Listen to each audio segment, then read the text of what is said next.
Hey, what's good, YouTube, man? Today I'm going to react to Giannis. Just reminding all of us about what we want to forget. Milwaukee Bucks NBA news, Greece. But this from HoopDigest. So, let's get into the reaction, man. Guys, when having any discussion in general regarding Giannis Antetokounmpo, yeah, we saw Giannis cooking in Greece, man. That at just 27 years old, he's already considered to be one of the best players the NBA Hey, that's facts. ever seen. I mean, thinking back to the kid who was the 15th overall pick and put up just 7, 4, and 2 per game in his rookie season, I think it's pretty difficult to say anyone could have came close to predicting the level of dominance we have seen from Giannis over the last 3 years in the league. But yeah, I mean, it's clear as day at this point that he has turned into an unstoppable force, but what's the point I'm trying to make? Well, and I'm sure very few of you missed this because it was all over social media, but Giannis is actually participating in Eurobasket 2022 with his brothers playing for the Greek national team. And believe me, we're not going to sit here and analyze a friendly game of European basketball. That is definitely not the case. But from what we've actually seen from Giannis over there, if he is able to perfect what was on full display not just in Eurobasket so far, but in the NBA as well over the last couple of years, he genuinely could become the most dominant player the game has ever seen, and this is something the NBA is praying does not develop any further than it already has. One sec though, guys, if you haven't yet, don't forget to like the video if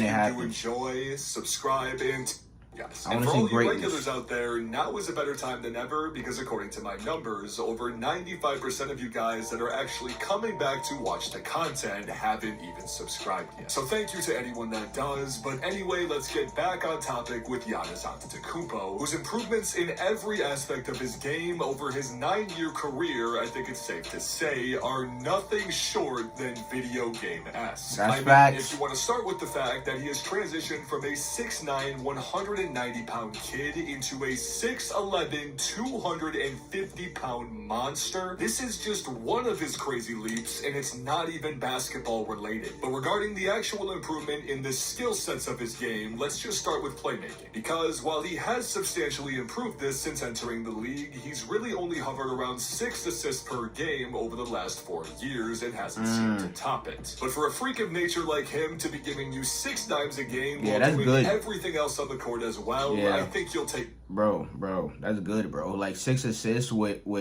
great like 110% effort on defense and offensive end at the same damn time. Like, come on, bro. Come on, bro.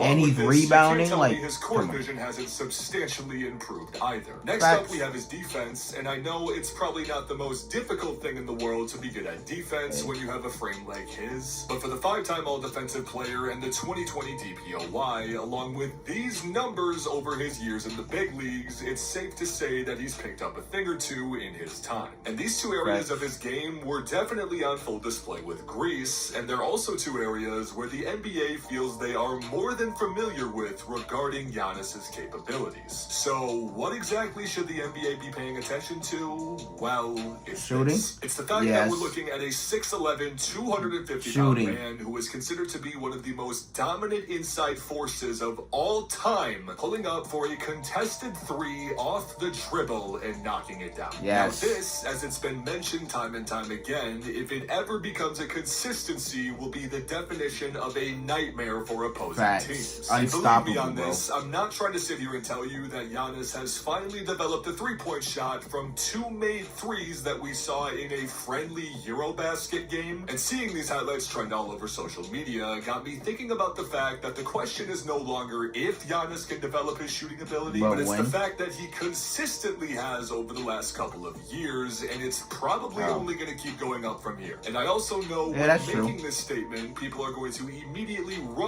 to Giannis's 3-point percentages over his career and pose the statement of, what are you talking about? He hasn't improved relatively at all. And yes, hey bro, all we need Giannis to do is just be able to make these threes in the clutch, bro.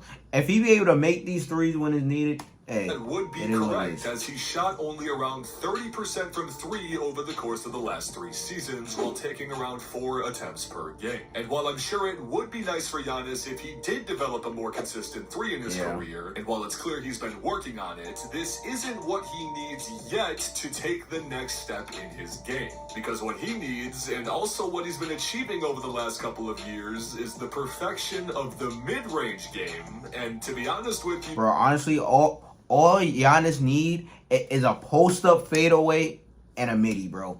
Post-up fadeaway and midi, he's fine. He's fine, bro.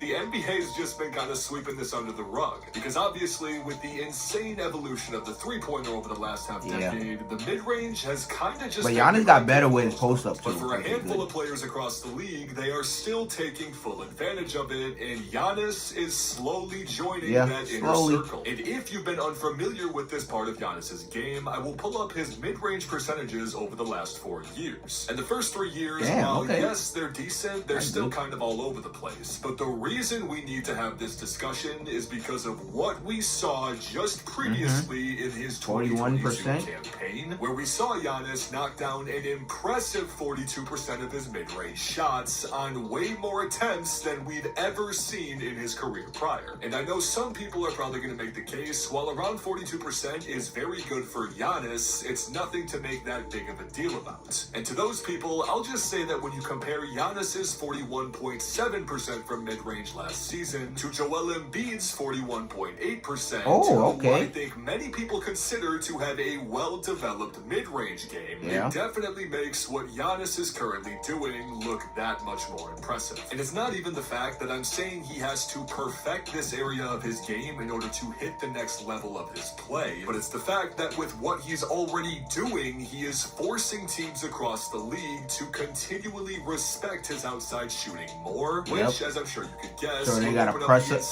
So they gotta press up on him more, and then more for Giannis, allow him to get easier drives, helps out his teammates, I could go on and on. And the craziest thing about all of this to me personally is the fact that yes, even though Giannis did not win the 2022 MVP and fell short to Nikola Jokic, his last season from Giannis statistically might have been the most dominant campaign we have seen from him yet. And I can almost guarantee you that one of the biggest reasons for this happening was due to his expansion and continued effort into his 3-level score. And it's not even just the increased percentages that'll wow you in this case, but it's the fact of some of the shot creation that he is putting on full display with some opponents on him that just add to the fact of how even more unfair this guy could get if he continues to get better in this aspect. Because in case you guys forgot, well, he's still just 27 years old and likely hasn't hit his peak yet. I mean, dare I say it, but if Giannis could somehow get into the top 25 mid-range shooters in the league, while also, say, just increasing his 3-point percentage to even 34 to 35%. I'll just say it would be very interesting and entertaining to watch what teams would try to throw at this guy. Yeah, it would be interesting. But of course, with everything we've seen from Giannis being very promising in the past, it's just a bunch of what ifs if he's going to be able to jump to that next level. And regarding this, I am extremely curious to hear what you all have to think about it. So please let me know in the comments what is the highest. That's why I respect Giannis so much, man. Like, Giannis is a worker, man. Into at any point Giannis a worker. And also, do you think Giannis could or will become the most dominant all-around player in NBA history? Let me hear your thoughts. But again, guys, if you haven't yet, I don't know. I don't know about that. I don't know. That's gonna be hard. That's gonna be hard. Of course, subscribe while you're down there. We're coming out with brand new NBA content every single week. The 2023 season, believe it or not, is just right around the corner. It is. Trust me, you do not want to miss out. But also, I just wanted to say thank you so much to each and every one of you for watching. I appreciate all of you more than anything. You all know this. And I will see you guys in the next video. Damn, fire ass video. But yeah, let me know in the comments what y'all think. Do you think Giannis could be the greatest all around, player ever? But man, like, that's why I respect Giannis so much. Because Giannis is a worker, man. It's like Giannis always in the gym, bro. He's always in the gym. Like, bro, his work ethic is top tier, man. Top tier. But, like, bro, you see what he came from? Like, to that little skinny kid to, like, a brolic ass nigga just dominating grown-ass men now? It's crazy. It's crazy. But bro, Giannis been dominating fucking Greece, man. Like he just been cooking niggas. But it seemed like all the NBA players have just been going around cooking people. DeMar DeRozan going to Pro-Am, LeBron went to Pro-Am, who else? DeJounte Murray went to Pro-Am, what's it called? Paulo went to Pro-Am and Chet. Then you got what's it called? Giannis in Greece. Then you got Luka over there as well at Slovenia. Yeah, like bro, it just been. Oh yeah, and Trae Young. I don't know if I mentioned him already, but bro, yeah, bro, just got players going around just cooking, cooking and fucking working on their game, at different places. But hey man, Giannis, what's it called, bro? If you get that mid range fader, bro, consistent, bro. Even last season, his fucking what's it called, poster fadeaway was pretty solid. It was pretty good. But bro, if he could just go to that, and so like he won't have to exert so much energy, attacking the basket all the time. Just get the ball in the post, do a little turnaround, easy bank shot or something like that. Like bro, that gonna be a tremendous for Giannis, bro, because like it will help him, save energy, throughout the game, because since he play defense as well, he has really energy on the defensive end, and also even more energy on offensive end when you gotta always gotta attack the basket and go so strong to the fucking rack and shit. So it's like you already know he be exerting a lot of energy and shit. But man, Giannis passing got better too. It's like, man, Giannis just be working on his game, man, and that's what I respect about Giannis. But like, comment, subscribe. Let me know in the comments anything else you want me to react to, and how you feel about all these NBA players doing their shit, doing off season and shit. But like, comment, subscribe, man. Check out and next one.